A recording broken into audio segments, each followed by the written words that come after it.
Good afternoon and welcome to HireRight's webinar, DOT Drug and Health Screening Update. We are glad that you could join us today. I am Ashley Kirchmar, Account Analyst for a Drug and Health Screening business here at HireRight, and I'll be your host for this event. HireRight prepared this presentation for informational purposes only and is not intended to be substitute for legal advice. Should you have any legal questions, please direct them to your legal counsel. Before we begin, I want to cover a few housekeeping items. We will not be providing copies of the slides today. However, we will be sending out an email tomorrow with your HRCI and term credit and a link to the recorded session that you can listen to at your own convenience or share with your colleagues. If you're experiencing any audio or visual issues, please refresh the browser window by pressing F5 on your keyboard or let us know through the Q&A icon at the bottom of your screen. After the presentation, we would appreciate getting your feedback. Please take our short survey. Let us know if this session was valuable and if you have any ideas for future topics. HireRight's speaker for today is Dr. Todd Simo, HireRight's Chief Medical Officer and Managing Director of Transportation. You can review his bio in the speaker folder. Dr. Simo, I'd like to turn it over to you now. Well, thank you very much, Ashley. And thank you for everybody who joined today. So this is really an update of what's happening in the drug and health screening world from a DOT perspective. So there are some moving parts that everybody should be well aware of in regards to oral fluid being approved by DOT. While we're still waiting for labs, but other things like what's happening with hair testing, what just happened within just over a month ago with, FMCSA pulling over 15,000 certified examiners from the registry. So I will go through, some of those high points and discuss them. So this, I do have several embedded questions in here to, get your feedback as well as, see what your colleagues think about, oral fluid, hair, and such. So the first thing we're going to go through here is really a status update on where oral fluid drug testing stands today. Since we know it is coming, I am going to go through the pros and cons of oral fluid as a specimen. Along with that, I'm going to provide a hair testing update, an update on physical examination management, a brief review of the FMCSA Clearinghouse data, and the last one will be just a reasonable suspicion overview. So what is the status on oral fluid drug testing? So again, as we all know, in January 2020, HHS, the Department of Human Health Services, that DOT depends on to say what specimens can be tested for in the federal program, announced that, oral fluid was an approved specimen. That took effect January 1st, 2020. We're sitting here in 2024 with no accredited labs by HHS, primarily delayed due to the pandemic that happened shortly after they kind of released their rule saying oral fluid is approved. Now, SAMHSA, which is one of the departments within HHS, so SAMHSA stands for the Substance Abuse and Mental Health Services Administration. So SAMHSA, approved oral fluid or unanimously recommended oral fluid become a specimen in 2012. So it took, 8 years for HHS, to adopt a rule on a specimen it liked scientifically. So that'll become very relevant when we start talking about hair testing and why it's kind of languishing from a regulated perspective. Now, in June 2023, DOT synced its rule to allow the specimen that HHS approved for federal testing to be approved for oral fluid, for DOT testing purposes. So, they synced, 49 CFR subpart 40. So now there's provisions within that regulation for oral fluid.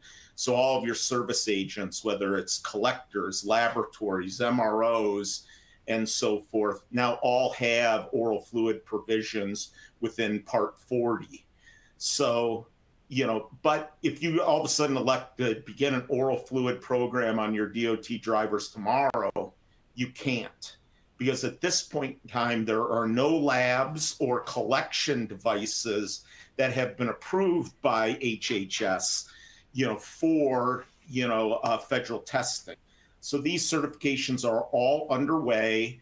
Depending on who you talk to, what lab you talk to, everybody's indicating that it would be towards the end of this year or potentially the beginning of next year. However, the rumor buzz is one of the larger laboratory networks is trying to come out of the gate first, and it may be available as early as this summer. So again, all of these things are still up in the air. So what do we know about oral fluid? So the knowns from a DOT perspective is that, oral fluid can be used on all drug testing reasons. So there's no provision within there that says, hey, you can only use oral fluid for random tests or post-accident tests. So, based upon your policy, you can define, when you want to use oral fluid, when you want to use urine. The company determines what test is done, not the collector, not the donor. So you get to decide, hey, on this given use case, based upon our policy, we're using urine. In this given use case, we're using oral fluid. The only time where oral fluid is mandated by regulation, so everyone who's, a DOT regulated employer, on this call has to set up an oral fluid account because DOT specifies that if an observed specimen collection is mandated on a transgender or non-binary donor, oral fluid needs to be used. So that's embedded within the regulation that if a person says, hey, I'm transgender, then the, oral fluid needs to be used if an observed specimen collection is mandated. So if that person's part of a follow-up drug testing program due to a previous violation, if that person has an invalid result and the MRO mandates an immediate rescreen with observation, that non-binary person will need to be collected with oral fluid. So even if your primary specimen, and only specimen is going to be urine, you do have to have a carve out for oral fluid for this given reason. Now, I did have a client ask me, well, when can the person disclose their, transgender? And there's nothing within the regulation that says when they disclose. My recommendation is people who are transgender have started living their life that way. And, I would be hard pressed that a person who has always been a male, now that, there's an immediate rescreen with observation, he already, he automatically identifies as a female to avoid a urine collection. I think there's some precedence there. There is a medical condition which is a psychologic condition that precludes people from urinating in public called panuresis. That is a medical explanation that has a high degree of probability to preclude someone from urinating. But that, diagnosis of panuresis needs to be, disclosed prior to any drug screen collection. Hence, if the process started as a urine test, the driver was a male on the initial urine test, all of a sudden, identifying, as a transgender, probably as someone trying to game the system. Because, as most people know, the marijuana detection window of oral fluid is very small, even with high dose, high concentration THC products. That window isn't much over 24 hours. So therefore, if someone all of a sudden tried to game it, had an invalid result, that immediate rescreen with observation, should be with urine again. So what, the DOT unknowns, what will collector training entail? I really dug into the regulation, asked the regulators, and they did propagate within Part 40, 40.35, which, says what do you need to do to become an oral fluid collector. So, my hope when this came out is that, oral fluid collections could be done with a easy 10-minute, less than 10-minute video. We broker around 100,000 oral fluid tests per year. Within that, have fewer cancellation rates due to collector error than we do in urine. With people using that, less than 10-minute video. But DOT has essentially said whether you're collecting urine or collecting, oral fluid, it needs to be a proctored, session where you can't just take an online course, that you have to, take a course either in person or virtually where someone can watch you do everything, and then do those mock collections. So again, collector training is defined, and it's not as easy as someone can do who's collecting oral fluid for company policy purposes. Some other industry unknowns is, will there be a sufficient collection site network? Now, Washington and California, so Washington State, California have really kind of kicked off with this, with changes in the regulation that started on January 1st of this year, where if you want to preserve your right to test for THC broadly in those states, you have to use a specimen like oral fluid. So the collection site networks by LabCorp, Quest, as well as third-party clinics are setting up those capabilities in that state. And as DOT, all of a sudden has the approved labs, I'm sure that will spread across the United States, but will, the day that the first lab is approved, will there be a broad collection site network? I would say there isn't going to be, but as this matures, sites will be set up. Now, the cost at a third-party clinic, oral fluid, is a much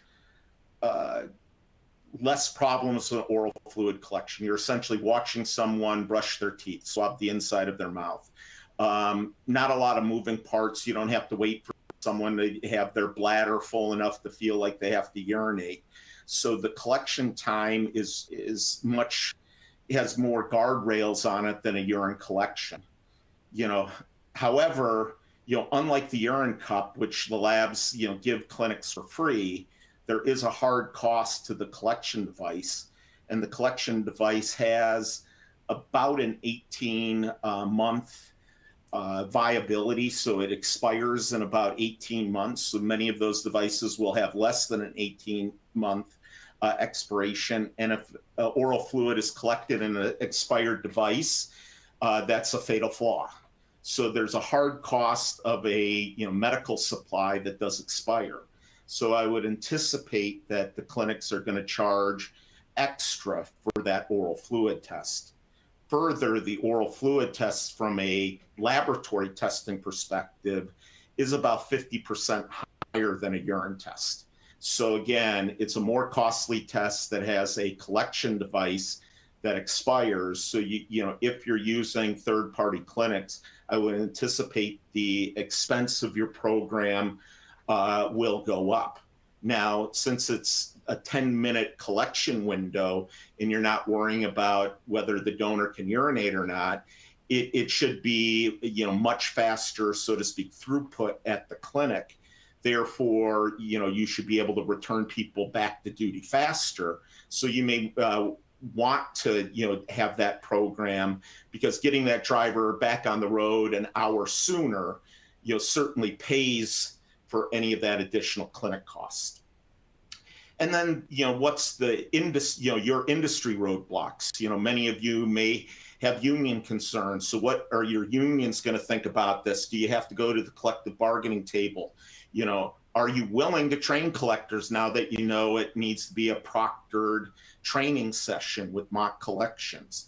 And everybody on this phone should be looking at their policy to say, do we need to change our policy in some way to support how we want to use oral fluid? So here's the question. Based on your current knowledge about oral fluids, how do you intend to leverage, oral fluids for your DOT mandated drug testing program? So A, you want to use oral fluid as your primary specimen. B, you want to use oral fluid for selected reasons like reasonable suspicion or random. And then the last thing is C, the only time we want to do oral fluid is when we're mandated to do so on that transgender donor. So I'll give a little bit of time for people to respond.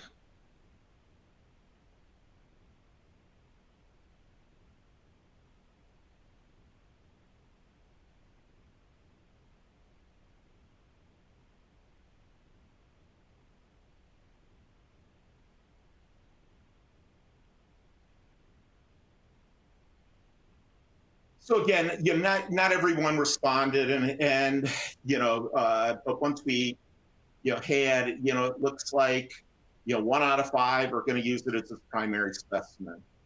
Just under 1 out of 4 are going to select the test reason, and the majority of you are really looking at using oral fluid only when you have to. So again, that's great information for me to know as I'm out talking at different, events like the American Trucking Association. So here's the, pros and cons of oral fluid. So just a brief review, oral fluid is not only saliva, it's, cellular debris that comes from the membranes of your mouth. And it also is this oral mucosal transudate, which means it's what's in your serum will appear in your oral fluid as it crosses from the blood into your oral fluid. So there's those drugs cross between there. So that's essentially what oral fluid is those 3 components. So it's not just, so to speak, spit. The collection process, the nice thing about it is observed. So the collector here is really the person watching the donor collect his or her own specimen. So, and the collector is there to observe that process to make sure the chain of custody is done appropriately, that the donor isn't trying to game the test in any way by, sticking the swab in the Diet Mountain Dew can that he brought to the collection site. So again, assures no tampering. And again, from a donor collection process, it's really fundamentally, not different than brushing your teeth. But instead of brushing your teeth, you're really brushing the inside of your mouth on both sides. And again, this is just another illustration of the collection process along with, a chain of custody. Of course, this isn't a DOT chain of custody here, but it just illustrates it's done under a chain of custody with a fairly linear collection process. So again, the advantages of oral fluid is it is easy to collect and it is an observed collection. You don't have to handle urine. It essentially eliminates donor subversion from the process. The donor collects it on, him or herself. Again, in the non-regulated space, it is a less than 10-minute course. In the DOT space, if you want to get your own company people to do it, it will be that proctored collector training, whether you're doing it online through some sort of video application, or whether you're doing it in a classroom setting. One of the other advantages is there's no shy bladder, but I'm sure there will be people with shy mouth will become an issue. And then the collection area just needs to be clean, but it doesn't require you to dedicate a bathroom to be used. So again, the known pitfalls is, the company, to get the cost savings that DOT propagated within its rule, you really have to, be comfortable on getting collectors trained at your facilities. Because if you're going to use third-party clinics, the cost of your test will, in all likelihood, be more expensive. DOT, does require that more rigorous training. And again, that just like urine, that immediate supervisors and coworkers, so people in the same random testing pool, aren't allowed to be collectors unless that's the only person that's available in a given situation. And the last thing is you can't just do it in the middle of your garage or your terminal, that you should have a collection point that is clean, that isn't used by multiple different people running in and out of it. So like the office of the HR manager or safety person can be used, but I wouldn't do it in the break room of the terminal. Now, when you start looking at data on oral fluid, this really shows the power of that observed collection. So, I teased out the data points here in 2023 for non-regulated urine, so urine tests that are done for company policy purposes. DOT tests, which are all urine in 2023, and then oral fluid tests. So when you look at non-regulated urine, about 10% of those panels in 2023 did not have THC as part of the panel. However, the positive rate went up in 2023 by about a half a point. You can see that DOT also went up by 0.2 points in 2023. And again, these are MRO verified positives in every situation. And you can see oral fluid went down nominally in 2023. But a big part of that, going down was 33% of our oral fluid specimens didn't have THC in the panel. And you can see that the MRO verified positive rate for those was still better than the urine rate, but it was far diminished from the rate that if it had THC in the panel, you can see that the MRO verified positive rate in that circumstance was 8.3%. So I believe, and I'm a strong advocate of oral fluid testing, and I believe it has a great deterrence effect because it does detect use, and it does detect use of those chronic daily users. And those chronic daily users don't have the ability to, so to speak, study for that drug test. They don't have the ability to go on the internet and buy something that dilutes their urine, masks their urine, or does something else. Because it is a witness collection, it's really hard to subvert the process. Hence the very robust MRO verified positive rate. So when you start looking at lab-based oral fluid testing versus urine testing, when you start looking at the water-soluble drugs, the stimulants, there's no significant difference between the detection window and oral fluid and urine. The big difference in detection window is delta-9 THC. So everybody, colloquially calls this, marijuana. Since there's all sorts of THCs out there from a delta-8 and delta-10 perspective and another cannabinoid CBD, the drug screening industry from a legacy perspective only looks for the evidence of delta-9 THC. So that's what we're looking for. In urine, which looks for the primary metabolite of delta-9 THC, the detection window for a very sporadic user, so someone who maybe smokes once every couple weeks or less, that detection window after use is about 3 days. So, if someone says, I never smoke, and I smoked at my high school graduation party, and that was, a month ago, but I've quit since then, they're essentially lying to you. The science shows that if you're that sporadic of a smoker, your window of detection is 3 days or less. When you start looking at people who chronically smoke, and actually the legal community are the people that have done the studies on this, and it really goes to family court issues. So if someone's a chronic marijuana smoker, they will clear THC from their urine, in about 10 days, 7 to 10 days, trending actually towards 7. And, again, once they stop, they're clear within that period of time. The studies that show that it goes out to 30 days or 60 days or longer are actually studies that don't use the, so to speak, industry standard cutoff for screening of 50 and confirmation of 15. that they're using devices that, screen at 10 in urine. So those devices do show that much longer window of detection just because the level is so much lower. So again, using your drug screens, even, that person who says, oh, I smoked all the time, but I quit 30 days ago, in all likelihood, they're lying to you because they generally clear within that 10-day period of time. Now, oral fluid, on the other hand, which does look for psychoactive THC, has a window of detection, of the initial filing data of well under 24 hours. A chronic user is about 21 hours. A sporadic user is about 16 hours.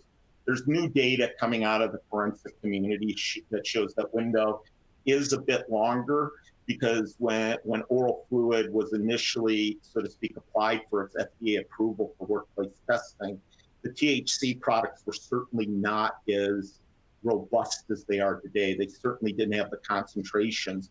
So some of those high concentration, 90% plus THC products, if you use them, that may last for over 24 hours to maybe 30 hours. But, it still doesn't have as long a window as even sporadic urine. So THC is the big thing that has the truncated detection window. Some people can look at that as a disadvantage. I've talked to other clients that look at it as an advantage. And the reason for that is as follows. Marijuana, we all know, is intoxicating, right? You smoke pot, you eat a gummy, you're going to feel high from marijuana for 3 to 6 hours. However, occupational health literature has revealed that use marijuana, you're impaired for 24 hours. Some studies all show, yes, for 24 hours, you're definitely impaired. And you're, as impaired as you were when you thought you were high in regards to the skills of spatial discrimination, how far away from something you are, multiple task tracking, which is noticing everything in your environment, and quick decision making. So, but some of those studies show 36 hours. There's other studies that show there's some effect for out of a week.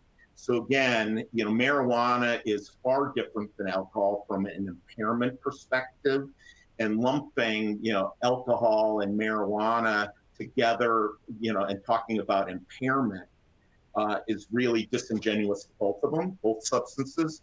And it's comparing a motorcycle to a jet airplane when you start looking about, impairment differences.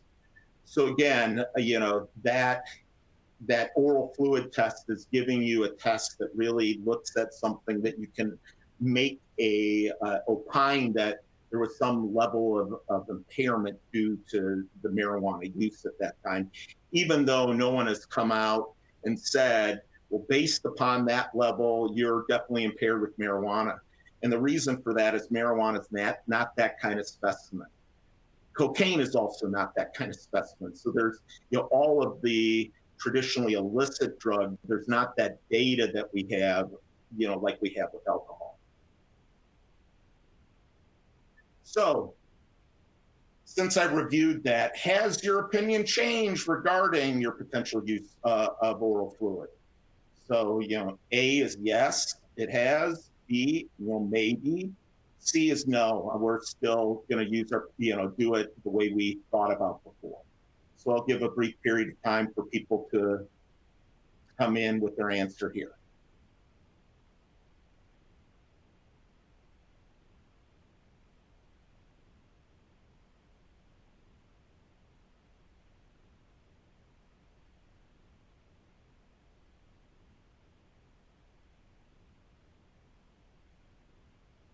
So about half the people responded, and 15% said, yeah, I think maybe we will use it more often. Another group is kind of possibly, and 40% of you said no, we're stuck on our policy the way we intended it to be, and that's perfect. Your policy is your policy. My job is to purely give you the information in regards to the science and the risk mitigation effects and the hit rate. It's up to you to craft your policy pursuant to regulation, as well as your risk mitigation strategy. So here's the hair testing update. And I want to thank my industry friends, Dan Horvath and Brenna Lyles with the ATA, safety policy group. They provided me this information that I'm about to go over. So, the first question here is, do you use hair testing to augment your current drug-free workplace program? A is yes, B is no. Leave a few seconds for people to respond.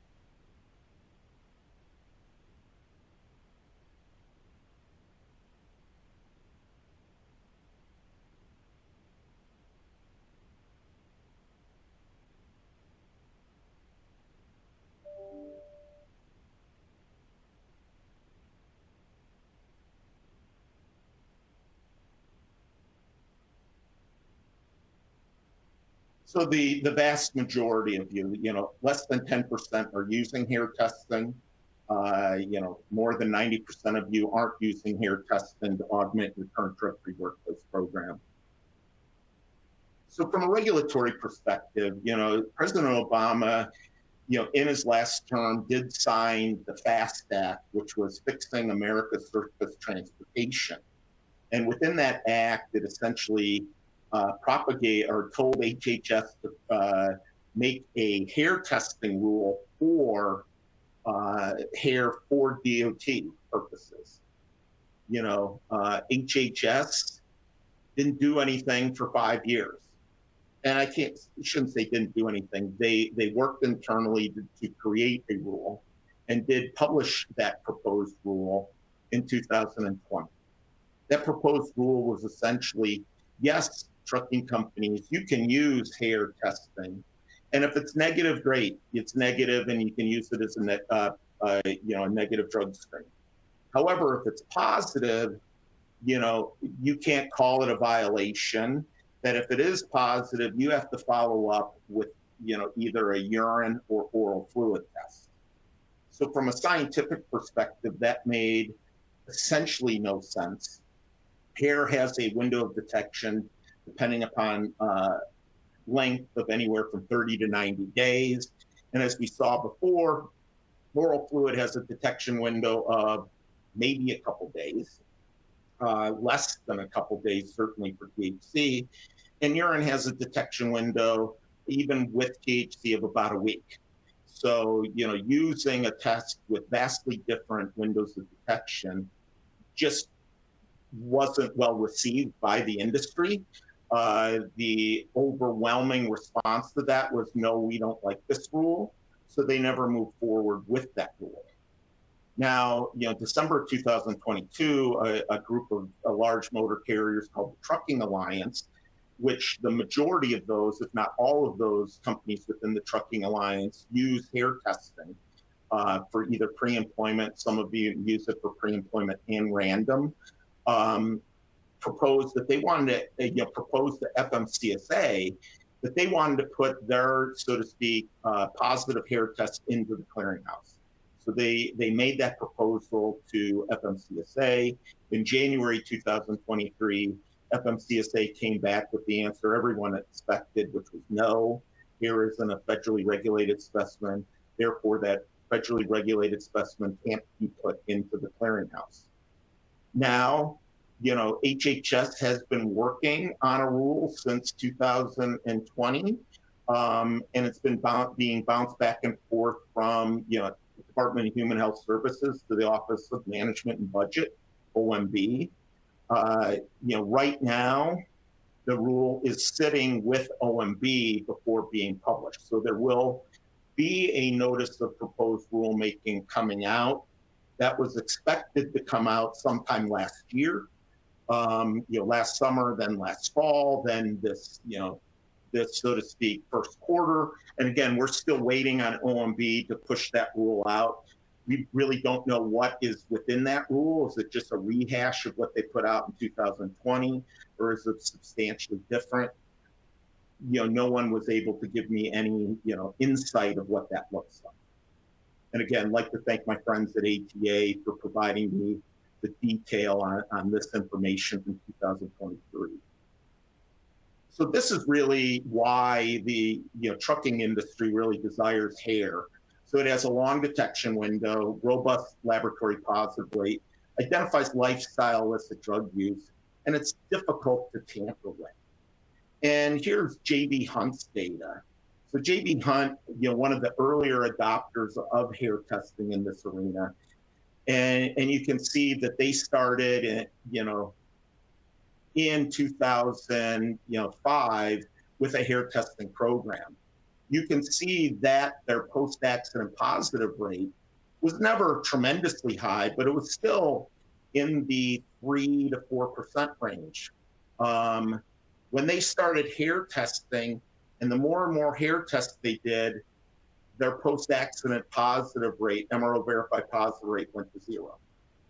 And it's those post-accident results in the climate of nuclear verdicts that really give people pause. So they really did this, and the data here is compelling that, they don't have a substance abuse, so to speak, issue in their post-accident test, or at least a substance abuse issue, which is captured on the DOT test. You can also see as the amount of hair tests they did, drivers that were actively hair tested, their random MRO verified positive rate continued to diminish and went down from the 1% range to the 0.25% range. So again, this data clearly shows, with Hunt's, J.B. Hunt's current program, they've had a great risk mitigation effect with their hair testing program. So I use data all the time. And one of the data points that you can cite me for is 10 out of 10 people doing illicit drugs know it. And if they know they have a drug screen, especially a urine drug screen, they can study for it. Well, those same people actually fear hair testing. And if you have a hair testing program in place, in all likelihood, they're not applying at J.B. Hunt. They're avoiding that employer, and hence giving J.B. Hunt, at least statistically, a much safer driver profile. And again, when you start looking at lab positive rates, so this is Quest Diagnostics data from 2022. This is from the National Survey of Drug Use and Health that SAMHSA puts out, which is also kind of covers 2022.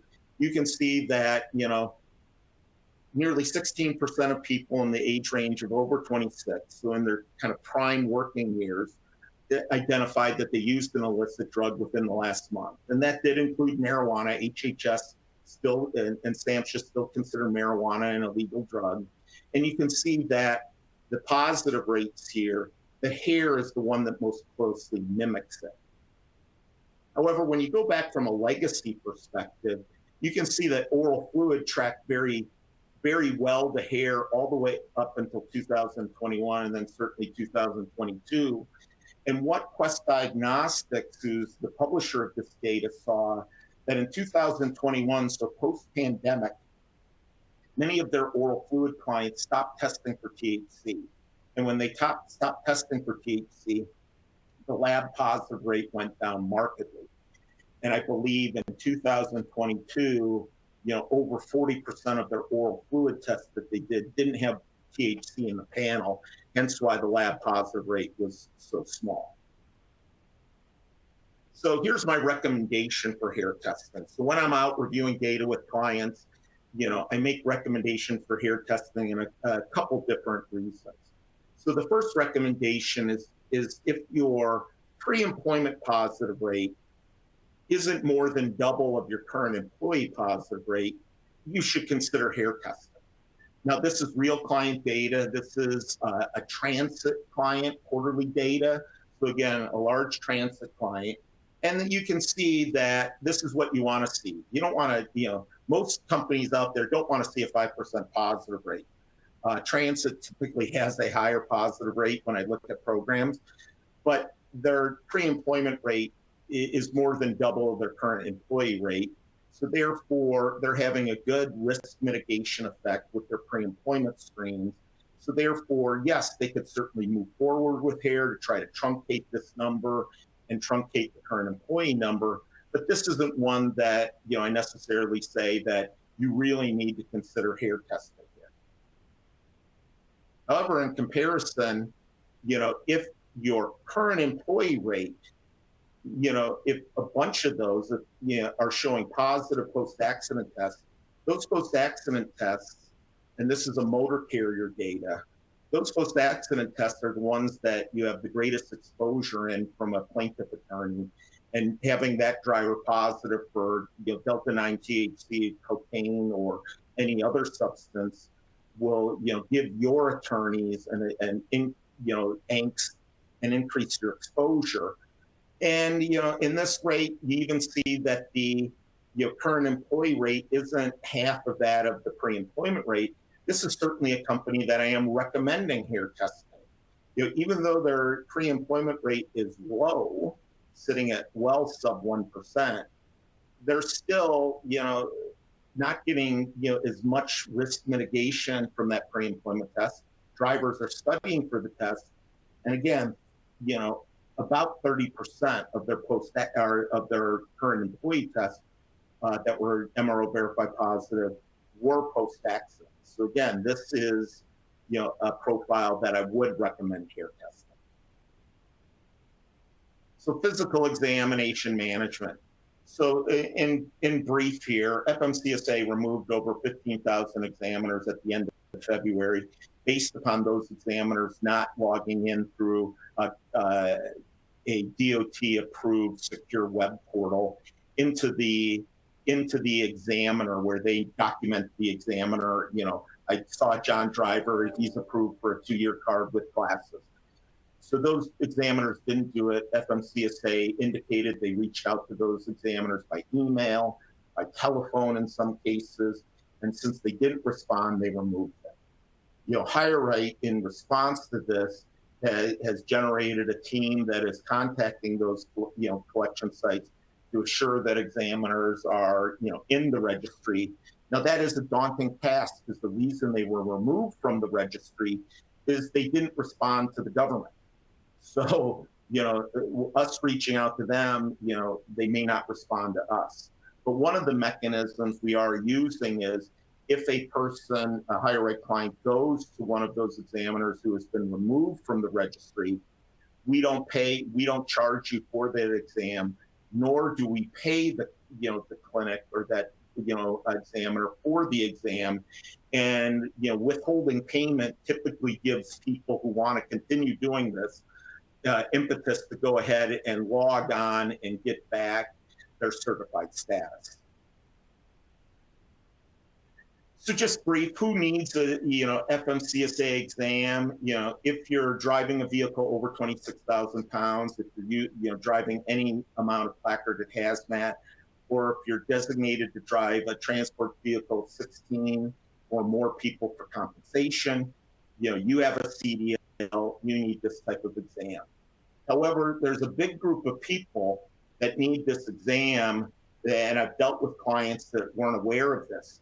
If they're driving over 10,000 pounds, but less than 26,000 pounds, if they're driving for compensation a transport vehicle that can have 9 people in it to include the driver, or they're driving a vehicle, regardless of compensation, of 16 or more people, all of those need to meet the medical requirements as specified by FMCSA, 49 CFR 391.41, .41 and .43. So those people also need an exam. And again, that's for interstate, but if they're intrastate, these same things apply, except the intrastate box is checked on the FMCSA exam long form. So do you have your driver's FMCSA exams currently reviewed? A, we depend on the examiner. B, yes, we conduct a review with our own staff. Or C, we use a third, it really should be a third party to review our examinations. So A is the exam, we depend on the examiner. B, we review them ourselves. C, we use the vendor. We'll give a few seconds here for responses.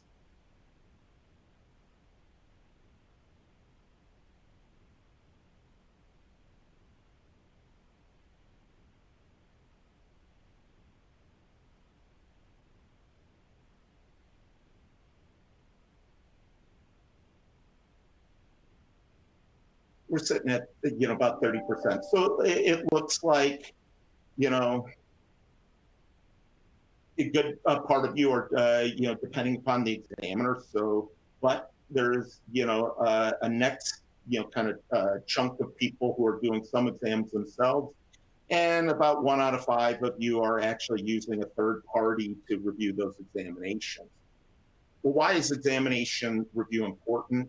Here's a variety of citations, and all of these citations, paraphrase them, say you as the motor carrier are ultimately accountable for your driver's fitness for duty. So you can't say that, well, the examiner said, the epileptic commercial driver was fine to drive the commercial vehicle. The FMCSA is going to look at that and say, well, the examiner made a wrong decision. You need to use examiners who make the right decision. And you're the one that's going to be held accountable if something bad happens in that. So now, who believes plaintiff attorneys use medical fitness information to support their cases against motor carriers? So A is yes, they definitely do. B is not at all, because medical information is confidential and they can't get it. Or C, you're not sure.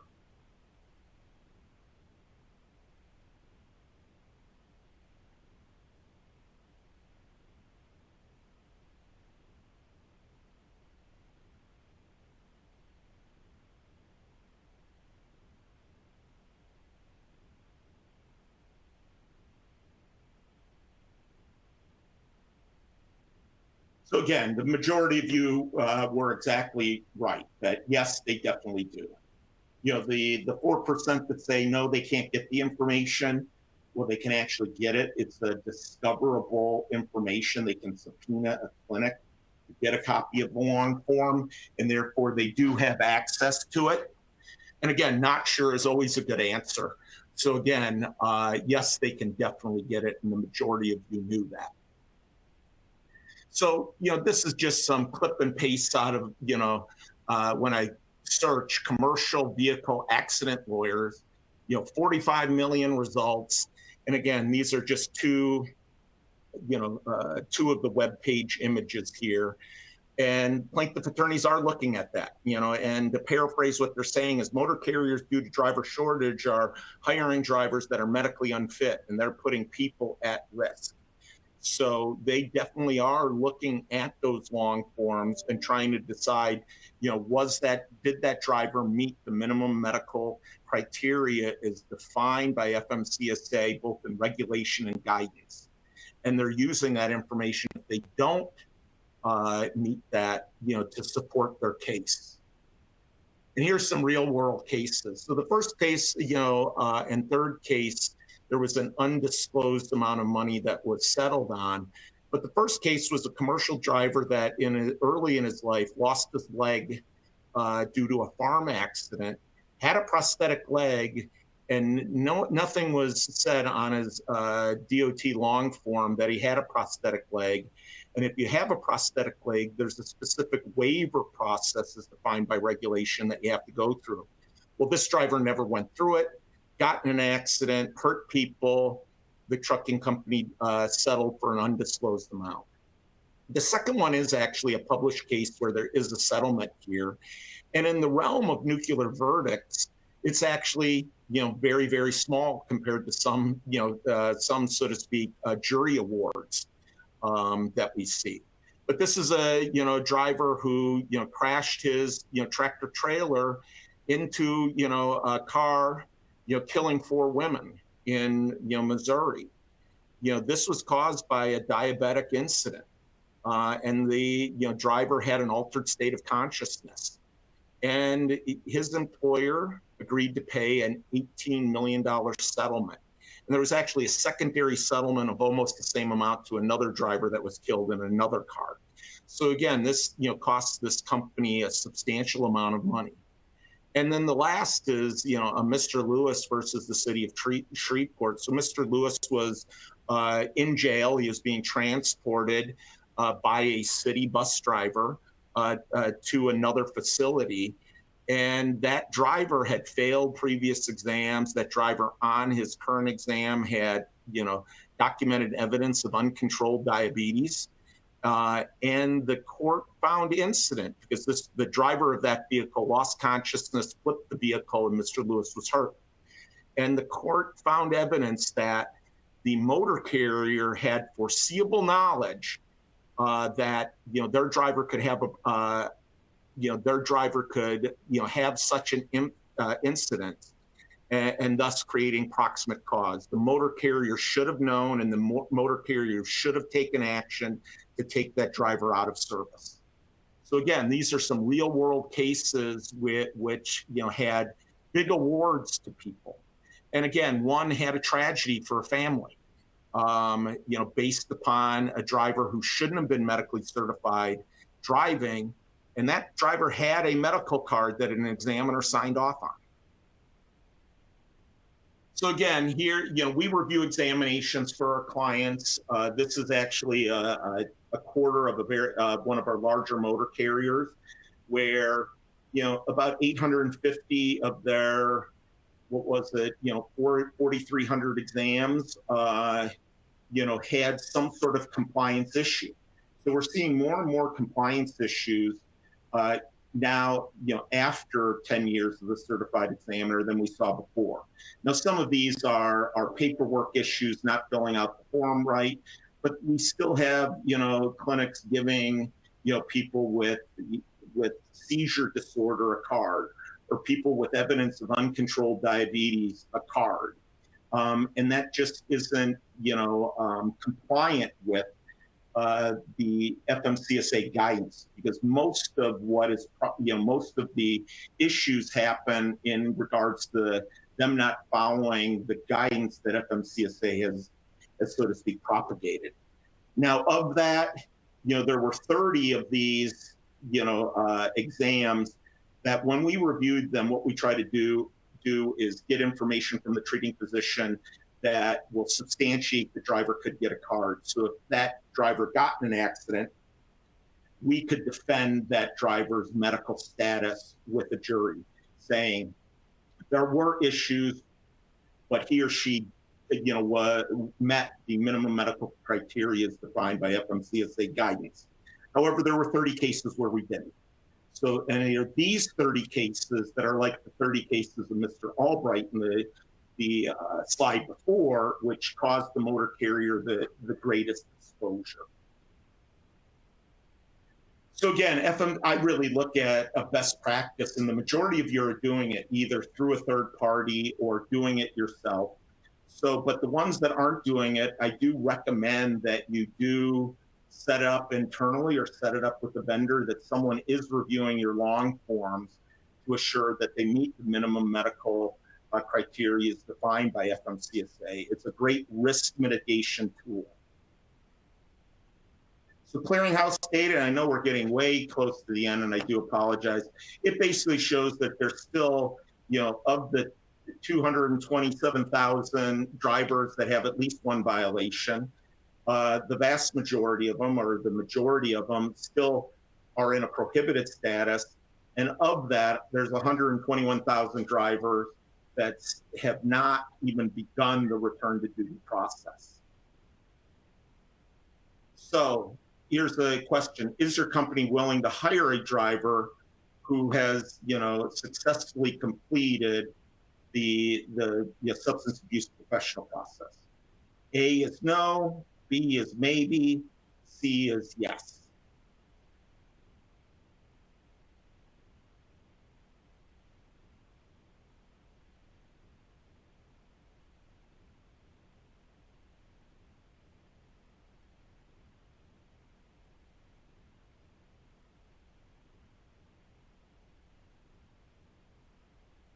So again, kind of a mixed response here across the board, with the majority, the one with the majority response saying no. And again, that's what I see. The larger the motor carrier, I would say the larger the no percentage would be. The smaller the carrier, I believe maybe and yes would fall into that group. So reasonable suspicion overviews. For time, I'm going to kind of, blow through these slides. But reasonable suspicion really is, one or more, one, ideally two trained supervisors have contemporaneous articulable observations of appearance, behavior, speech, or body odor that indicates that person, is impaired in some way, whether it's impaired by drugs or alcohol. Everybody who's a DOT supervisor needs to go through at least one session of reasonable suspicion training. And again, that's a 2-hour training course, 60 minutes on controlled substances, 60 minutes on alcohol. And that training only needs to occur once. So any given supervisor can say, well, I had that training 22 years ago, and here's my training certificate. There is no mandate for anybody to have any further training. The only mode that really has propagated a recommendation here is the FAA that says they believe the supervisors in the FAA program should have recurrent training either annually or every 18 months. And I would say as a best practice, there should be some degree of recurrent training that's up to you, whether you do it yearly or every 5 years. That's really up to you and your risk mitigation strategy. So again, that reasonable suspicion training is based upon those contemporaneous articulable observations of appearance, behavior, speech, and body odor.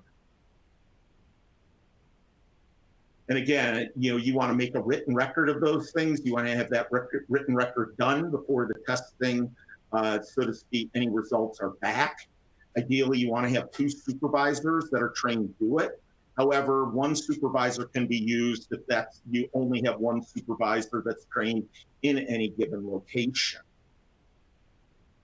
And again, third-party information, someone calling up saying, I know Bob does methamphetamine, isn't a reason. That's not that articulable, observation of, appearance, body odor, actions that compel a test. So you can't use that third-party information. The reasonable suspicion, for alcohol, you need to do it within 8 hours. If you can't get it done within 8 hours, you have to place the driver out of service for 24 hours. And there is not a violation if you can't get the test done. For controlled substances, if you have, that reasonable suspicion for controlled substances, the regulation says you should get it done as soon as possible, which means if there's a snowstorm in Dallas, you can't get the alcohol test done because no one can drive in Dallas due to the snow. Well, 2 days later, the snow melts. You can still compel the substance abuse test. You can still conduct that urine drug screen. So would you be interested in HireRight proctored reasonable suspicion training? A is no, B is maybe, C is yes.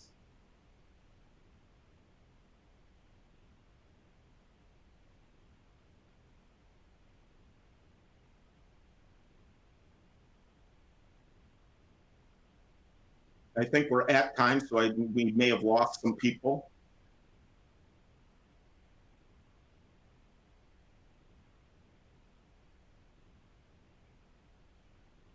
So again, anybody who indicated maybe or yes, when you write your comments in or write a question, if you want to put it in the Q&A panel, what does this training entail if you're saying maybe? Or if it's yes, hey, we like this training, how do you do it?